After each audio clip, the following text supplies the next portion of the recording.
Oke, sekarang kita lanjut ke bagian kesimpulan ya teman-teman. Jadi kesimpulannya sini sederhana aja ya, kita bakal bahas apa selanjutnya untuk PR teman-teman ya. Aku anggap yang datang ke playlist ini pasti beragam-ragam ya. Jadi silakan disesuaikan masing-masing ya untuk bahasa pemrogramannya dan unit testnya. Kalau Java ada JUnit, kalau PHP ada PHP Unit, kalau JavaScript ada Jest, atau ada framework unit test lainnya lah ya. Teman-teman tinggal browsing di Google aja dengan keyword unit test kemudian nama bahasa pemrogramannya, nanti biasanya langsung keluar semua daftar framework atau tools-nya yang bisa digunakan untuk bahasa pemrograman tersebut ya. Nah, kemudian setelah itu teman-teman tinggal baca dokumentasinya ya. Biasanya di dokumentasi sebuah framework unit test itu udah lengkap banget ya. Jadi teman-teman seharusnya udah bisa ya baca dokumentasi, nggak perlu aku bikin tutorial secara detailnya ya. Karena memang ini unit test jatuhnya untuk materi lanjutan ya, bukan materi dasar lagi ya. Jadi seharusnya teman-teman sudah terbiasa membaca dokumentasi sebuah framework atau dependensi. Nah, kemudian setelah coba-coba membaca dokumentasi, teman-teman tinggal cobain aja sendiri bagaimana cara kerja unit test, kemudian caranya jalankan unit test gimana, kemudian cara menghasilkan corporate codingnya bagaimana, dan lain sebagainya. Kemudian mulai membiasakan diri menggunakan unit test. Ya, jadi yang mau aku tekankan di sini adalah memang betul unit test sifatnya tidak wajib ya, melainkan hanya opsional, tapi tidak ada salahnya juga kita menguasainya terlebih dahulu. Jadi bisa dibilang sedia payung sebelum hujan lah. Jadi suatu saat nanti kalau misalkan teman-teman mulai masuk dunia kerja atau mungkin teman-teman yang belum terbiasa menggunakan unit test, jadi sudah biasa dan sudah tahu. Minimal kenal lah unit test itu bagaimana cara kerjanya dan cara buatnya, serta cara mengeluarkan kode coverage-nya. Dan minimal teman-teman juga sudah terbiasa ya menggunakan unit test. Jadi benar-benar nggak gagap banget lah kalau misalkan tiba-tiba ada perubahan kebijakan harus menggunakan unit test. Kemudian nomor 2 juga nggak kalah pentingnya nih, tidak mengabaikan kualitas aplikasi. Jadi semakin banyak kode yang dibuatkan unit testnya ya,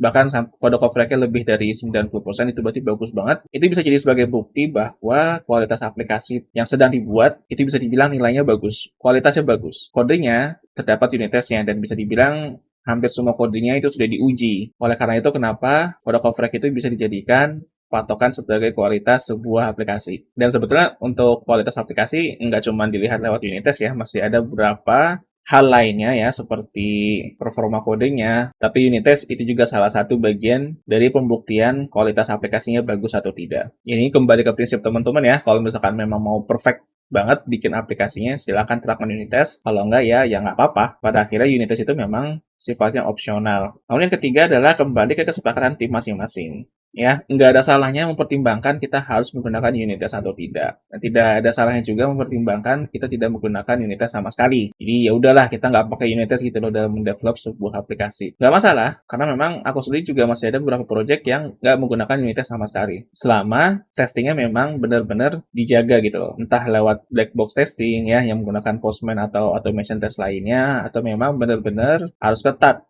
di bagian QA-nya atau testernya. Ya, dari segala sesuatu keputusan pasti ada kekurangan dan kelebihannya lah. Jadi menurut aku mau pakai unit test pasti ada positif dan negatifnya ya. Positifnya aplikasinya jadi semakin terjaga, kemudian negatifnya ya memerlukan waktu tambahan untuk membuat unit testnya. Sebaliknya, kalau kita tidak menggunakan unit test, mungkin aplikasinya bisa dibilang kurang teruji ya, dan kemudian kualitas aplikasinya tidak bisa dibuktikan bahwa aplikasi itu memang bagus. Tapi sisi positifnya adalah kita lebih menghemat waktu ya dalam mendevelop aplikasi. Kita nggak perlu bikin kode tambahan untuk membuat unit testnya dan lebih mempercepat proses development-nya. Tapi ya kembali lagi ya ke kesempatan tim masing-masing dan pendapat masing-masing, nggak perlu diperdebatin ya. Yang jelas peran unit test penting, tapi kita nggak perlu perdebatin harus pakai unit test. Kita harus paksakan semua project harus pakai unit test, enggak.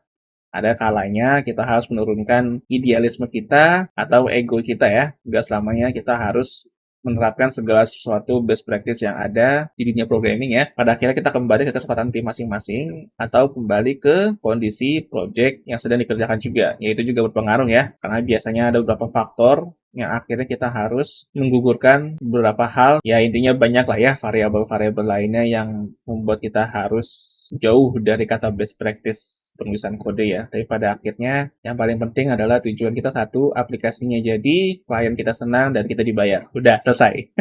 Oke, jadi mungkin itu aja ya mau disampaikan untuk simulasi PHP unitnya ya. Untuk praktek dalam bahasa pemrograman PHP, mungkin nanti akan dimasukkan ke OVA, dan juga untuk bahasa pemrograman lainnya ya. Mungkin nggak dalam waktu dekat ya. Jadi yang jelas semuanya nanti akan masuk ke OVA, unit test. Kita ketemu lagi di playlist lainnya. Jangan cepat puas dulu, dan tetap terus belajar.